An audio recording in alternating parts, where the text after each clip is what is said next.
Nikos ayağı kimi tanınan bloger Nicat Şakirli uzun müddət sonra Instagram hesabında paylaşım edib.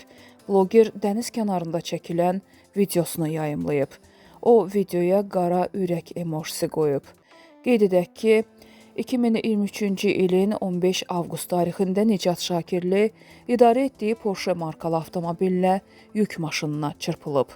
Qəza nəticəsində avtomobildə olan blogerin dostu Ruslan Məmmədov dünyasını dəyişib.